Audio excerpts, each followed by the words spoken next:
Sud Radio 10h midi, Valérie Expert. Média. Bonjour à toutes et à tous, bonjour Gilles Gansman. Bonjour Valérie. Bonjour Patrick Mahé, Bonjour. merci d'être avec nous ce matin sur Sud Radio.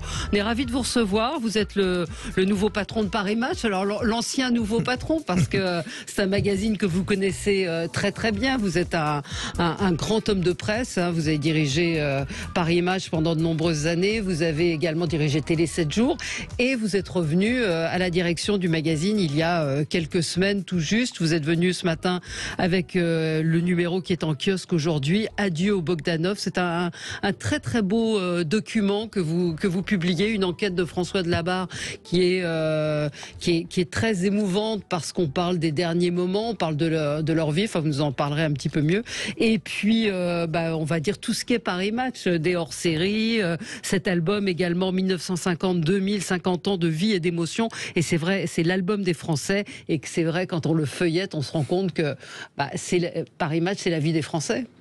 Oui, et puis c'est, comme vous le dites très bien, c'est en fait, on sent, c'est intergénérationnel. Oui. Quand on dit l'album des Français 1950-2000, on s'adresse évidemment à un public ciblé qui est celui qui les a vécus, mais c'est aussi un livre de transmission.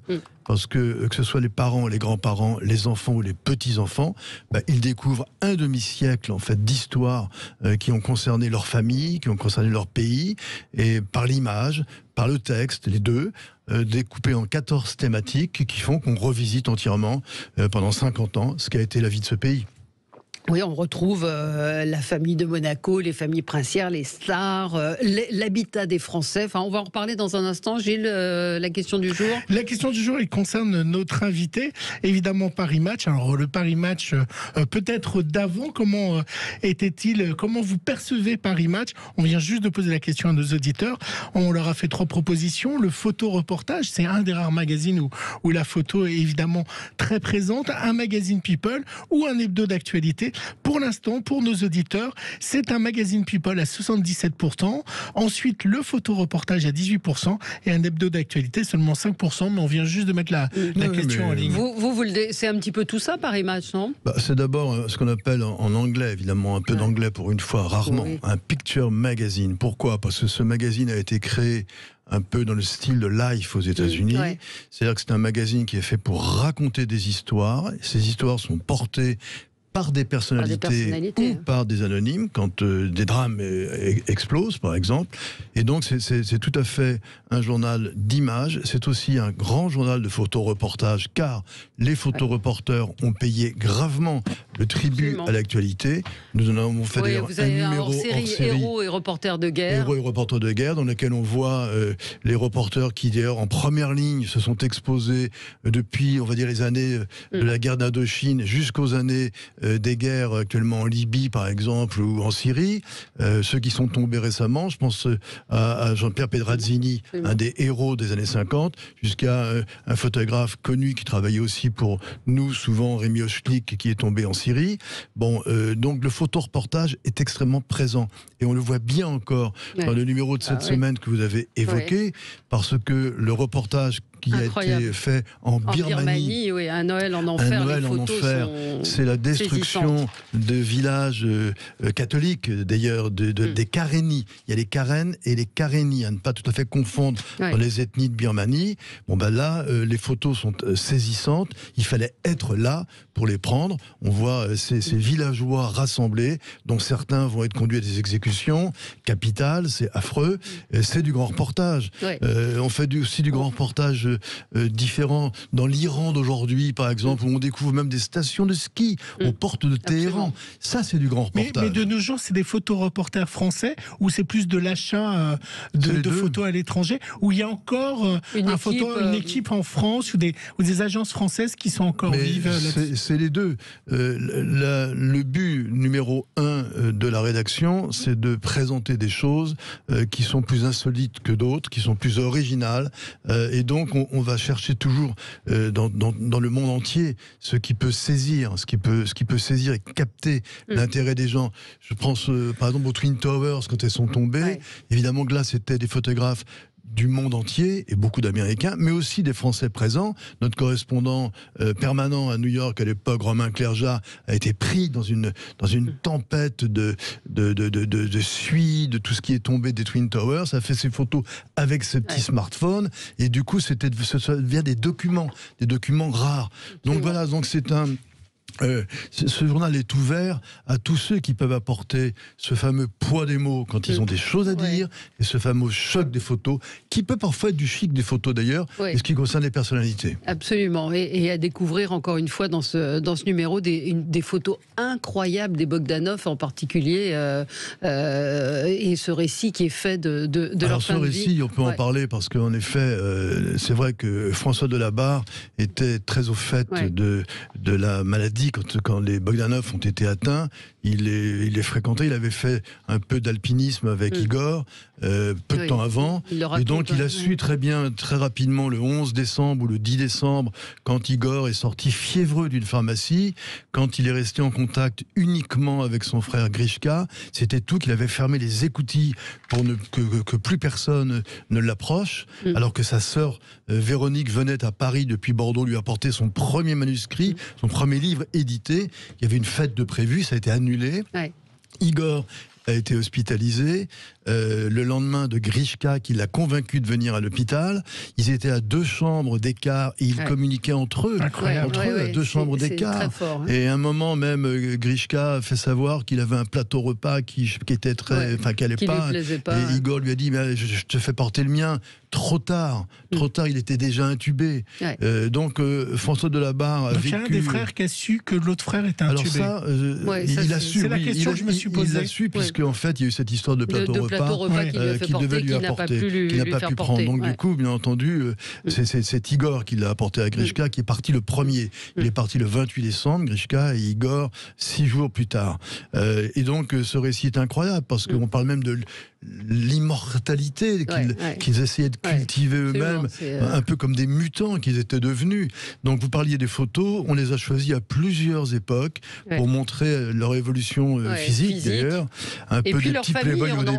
on en apprend beaucoup aussi sur leur famille. J'ignorais qu'ils avaient d'ailleurs des frères et des sœurs. Les photos, le poids des photos, il y a cette photo incroyable de Ghislaine Maxwell qui est à Balmoral. Alors il y a les 2 photos, la reine d'Angleterre avec sa cousine et pratiquement dans la même position Epstein. Et comment on trouve des photos comme celle-là? Ce reportage, il est d'abord extrêmement saisissant.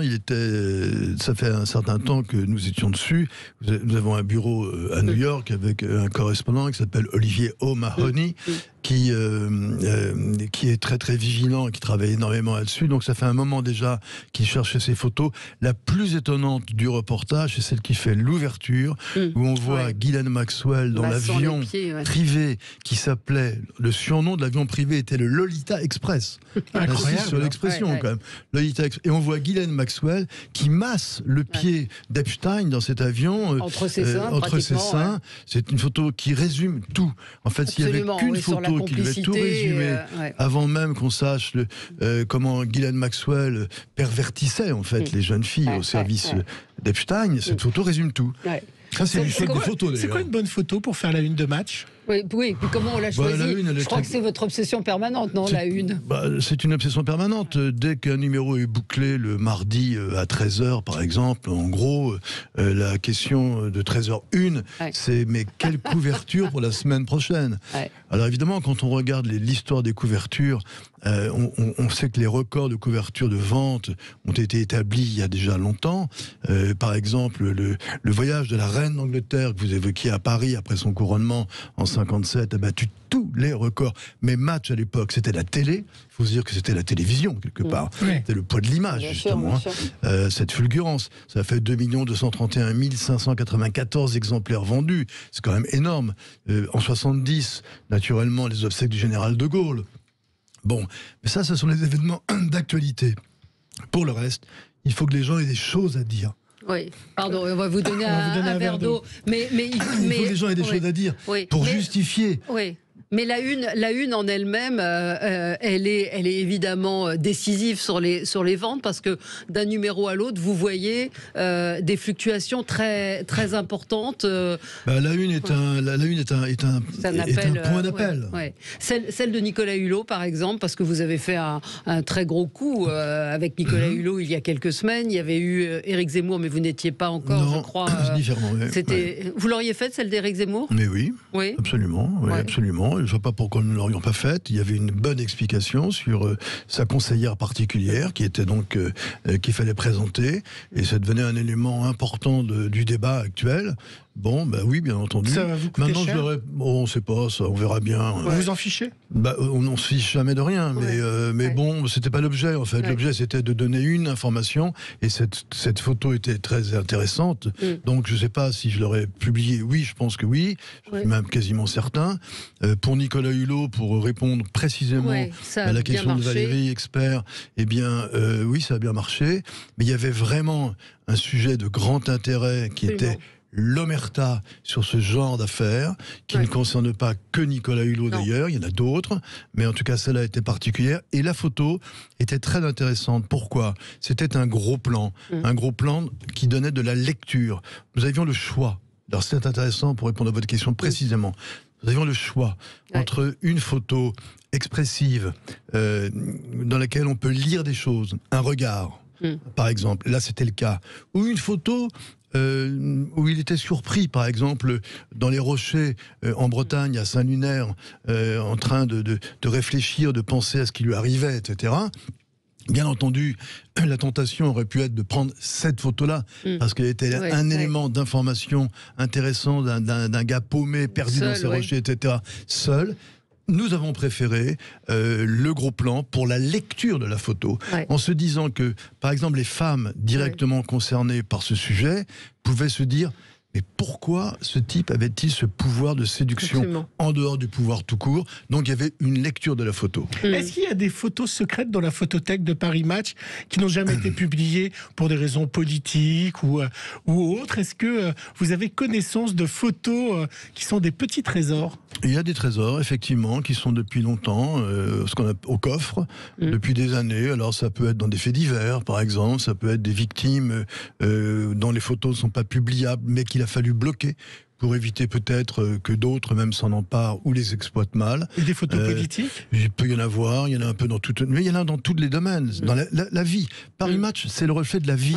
Donc la politique est présente, le grand reportage est présent, les faits divers sont présents, le sport est présent. Mais qu'est-ce qui fait qu'on dit on n'y va pas? On n'y va pas quand... Parce que c'est la maîtresse, ou parce que... Quand, par exemple, quand l'élément d'information est contestable, peut être contesté, peut porter atteinte ou porter préjudice, là oui il y a une réflexion, c'est normal. Donc on peut bloquer des photos, bien sûr. Que c'est du voyeurisme pur. Quand c'est du voyeurisme pur, exactement. Voilà. Et qui décide de la couverture au final? C'est vous, ou c'est une décision collective de la moi rédaction? je m'appuie sur un directeur adjoint de la rédaction au service photo, Guillaume Clavière, qui fait partie d'une grande chaîne de responsables du service photo, sur Caroline Mangès, qui est la directrice de la rédaction, et qui a 30 ans de maison, et qui sait de quoi elle parle. Donc nous avons une discussion préalable. Le directeur artistique, Cyril Clément, nous propose plusieurs projets de couverture. Et naturellement, j'ai forcément par ma fonction ce qu'on appelle le final cut. Le final cut, voilà, donc il y a une grosse responsabilité. Qu'est-ce qu'il faut changer pour que le print existe toujours face aux ordinateurs et face aux tablettes et au journal qu'on n'achète plus forcément? Mais c'est une entreprise qui n'est pas incompatible. Le print durera par l'expression, je dirais l'exploitation des sujets photographiques en particulier. Et le numérique va se développer parallèlement, à condition de le nourrir également de bons sujets. Il n'y a pas, par exemple, le web n'est pas la division 2 de l'information, n'est pas la Ligue 2. Au contraire, c'est un équilibre à trouver. Vous dites pas, je le garde pour le print, c'est trop fort? Non, justement, c'est ce qu'il faut éviter. Il faut que c'est très rare, ça. Sur un magazine hebdomadaire comme le nôtre, il faut trouver des angles particuliers qui durent, qui ont une durée de vie. Sur le web, vous êtes plus dans le côté immédiat, dans l'instantané. Donc, un instantané qui risquerait de ne pas pouvoir connaître une bonne évolution dans la semaine doit passer sur le web à ce moment-là, avec la même priorité et peut-être créer le même buzz que parfois un grand article peut susciter dans le print. Qu'est-ce qui a fait que vous avez accepté de revenir à Paris Match? Vous y avez été pendant les années Roger Théron, pendant 10 ans, 85, 80, 81 à 96, avant de prendre Télé 7 jours. Et oui, donc après vous avez pris Télé 7 jours. Vous étiez en charge, vous l'avez dit, de ces hors-séries, de cet album, donc vous aviez toujours un pied, mais reprendre, de redevenir le directeur de Paris Match, c'était... C'était totalement inattendu pour moi, simplement quand les gens de Paris Match, Olivier Royan en tête, et puis... très bel hommage la semaine dernière à Olivier Royan. Très bel hommage à Olivier, Match, qui était notre directeur, après Roger Théron. Après Anna Genestar, m'a appelé pour les 70 ans de Paris Match. Les 70 ans, c'était donc il y a maintenant 3 ans. Et donc, il m'a dit, tu as la mémoire des années que les plus jeunes n'ont forcément pas. Tu étais dans le sillage de Roger Théron, de Michel Sola à la photo. Et si tu pouvais réfléchir à nos 70 ans. Et là, est né le projet de numéro hors série, développé, découpé par décennies. C'était tellement riche, en fait, ce patrimoine de déjà 70 ans d'existence. Vous savez que Life Magazine n'a pas résisté à ces 70 ans. Que nous avons décidé de faire ces numéros hors série par décennie, la vie des Français des années 50, 60, 70, etc. Et puis après, nous avons fait un numéro spécial qui n'était pas prévu, que j'ai ici sous les yeux d'ailleurs, que je vais vous laisser, sur le secret des couvertures, qui est un sujet que vous avez évoqué. Bien sûr. Ce secret des couvertures... Parce que les couvertures de match, c'est mythique. C'est un très grand, un numéro plus ample en fait, qui raconte bien le secret des couvertures. Vous en avez dans votre bureau pas mal. Vous les avez lesquels? D'abord, il y en a une qui est emblématique pour nous tous, ceux de toutes les générations. Celle du numéro 1 naturellement, mais celle du retour de Roger Théron en 76, qui, après avoir quitté le journal pendant un septennat, lequel avait voulu se transformer en news magazine, ce qui n'était pas la bonne idée, on va pas concurrencer Le Point ou l'Express de ces années-là, eh bien c'est la photo de Mao Tse-tung. Quand Roger Théron arrive et que Mao meurt, instantanément, sa première réaction est de changer tout de suite la couverture, alors qu'un sujet est prévu sur Monseigneur Lefebvre et les intégristes de l'Église catholique. Il met tout en l'air et il met Mao Tse-tung, et le journal qui était tombé à 400 000 exemplaires de vente alors qu'il culminait autour du million régulièrement, est remonté dans les 600, 700 000 très très vite. Qu'est-ce qu'il aurait pensé? Donc, les grands faits divers aussi, pardon. Oui, les grands faits divers. Non, je dis, c'est comme les grands faits divers qui ont suivi, par exemple. Je pense à l'affaire Mérine, au baron Empin enchaîné. C'est-à-dire, ce sont des scoops qui créent de l'émotion. Colonna. L'affaire Colonna plus tard. Voilà, vous avez Jacques Mérine, par exemple, qui est complètement enfouraillé. Il a sa Kalachnikov, il a une grenade à la ceinture. Et bien là, c'est une histoire magnifique qui est très forte, où Isabelle de Wangen avait été lui arracher une grande interview qui parlait des QHS, par exemple. Donc c'était un sujet extrêmement sérieux derrière l'image. On voit bien l'équilibre du poids des mots et du choc des photos à travers ce genre d'histoire. Dans l'affaire Grégory, vous aviez Laroche sur son lit de mort. Laroche sur son lit de mort dans l'affaire Grégory. À chaque fois, vous voyez, pour répondre assez précisément, j'espère, à vos questions, c'est que l'équilibre doit être là. La photo n'est pas suffisante, le texte n'est pas suffisant, c'est l'équilibre des deux qui fait Paris Match. Qui a fait le plus souvent la une de Match? Alors c'est une célébrité. Le mot people étant extrêmement galvaudé de nos jours, je dirais que c'est quand même une grande célébrité qui est devenue un people, bien sûr, c'est Johnny. Johnny qui a fait 84 couvertures de Paris Match. Je pensais que c'est la famille de Monaco. Ça c'est différent. Les Royals, comme on les appelle maintenant, alors que les Royals font énormément aussi. Leur actualité est tellement variée, tellement riche. On le voit jusqu'à Meghan Markle aujourd'hui, par exemple, pour la famille royale anglaise. On n'a même pas besoin de les solliciter, ils font l'actualité tout seuls. Bon, actuellement, il y a beaucoup d'interrogations sur Monaco autour de Charlène. Il y a des interrogations autour de l'avenir de Meghan Markle et du couple princier. Bon, ils font l'actualité tout seuls. Alors, il faut être présent naturellement et raconter, des histoires avec de l'information. C'est le cas pour les Bogdanov, vous le disiez tout à l'heure. Ouais. Le texte des Bogdanov est à la hauteur des photos. Absolument. Les photos sont à la hauteur du texte. Oui, il y a plus, il y a un plus forcément à chaque fois. Il y a un auditeur qui dit: est-ce que votre invité constate une perte de liberté dans son travail? Réponse honnête, espérée. À savoir, est-ce que vous avez des pressions, plus de pression qu'avant? Franchement, pour être honnête, j'ai pas eu la moindre pression de quiconque. Personne ne me donne un coup de téléphone le matin du bouclage, enfin la journée de bouclage, ou le matin de ce qu'on appelle un peu encore le repiquage.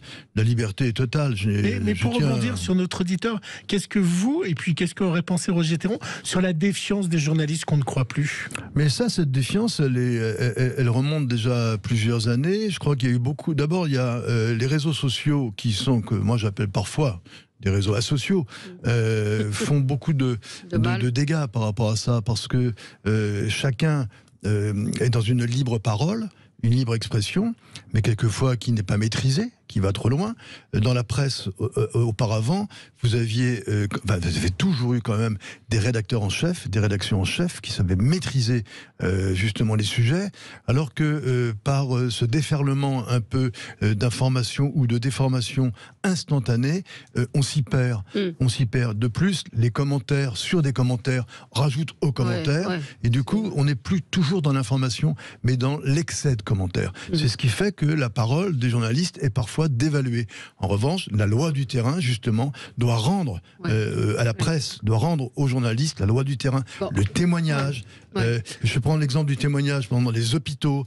Ça, c'est pas du commentaire. C'est une envoyée spéciale, Gaëlle Lejeune, qui va au CHU de Toulouse, qui passe ses fêtes de Noël, qui passe 8 jours, et qui voit, et qui constate, et qui prend les paroles des gens directement concernés, les soignants, et qui les reproduit. Mais comment être sûr que c'est pas fait pour faire plaisir à Macron?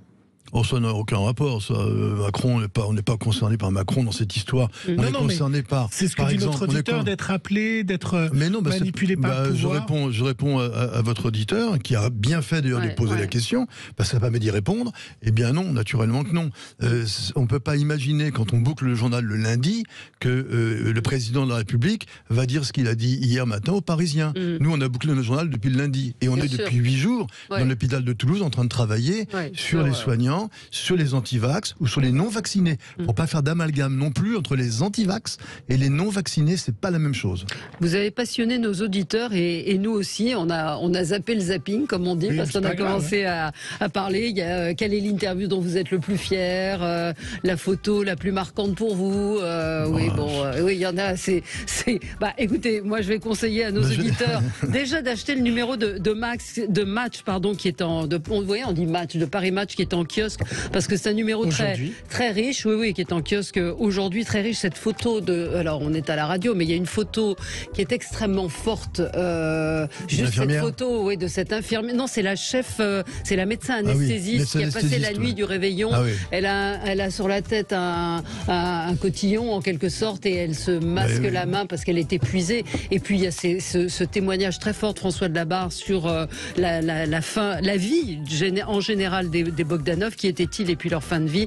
Et puis ces numéros, alors le secret des couvertures, c'est un régal, parce qu'on repasse 70 ans de couverture, et ça nous ramène tous à notre quotidien. Il y a les hors-séries, la saga Rolling Stones, Héros et reporters de guerre, l'éternel Belmondo, là aussi. Alors ça, ces hors-séries sont très chouettes, parce qu'il y a du texte, mais il y a des photos magnifiques. Des archives vives, là. Et puis bravo pour cet album des Français. Si vous 50 ans de vie et d'émotion. Chez Hors Collection. Oui, parce que c'est de l'émotion. Quand on revoit certaines de ces photos, c'est l'évolution de notre vie à tous. Puis si vous êtes fan de whisky d'Elvis Presley, vous allez sur Internet chercher des livres de Patrick Mahé. Vous pouvez vous acheter les livres d'Elvis Presley. Donc il n'y a pas que Paris Match, il y a aussi un peu de vie privée. Merci beaucoup Patrick Mahé d'avoir été avec nous. Et puis on se retrouve nous dans un tout petit instant avec vous. À tout de suite.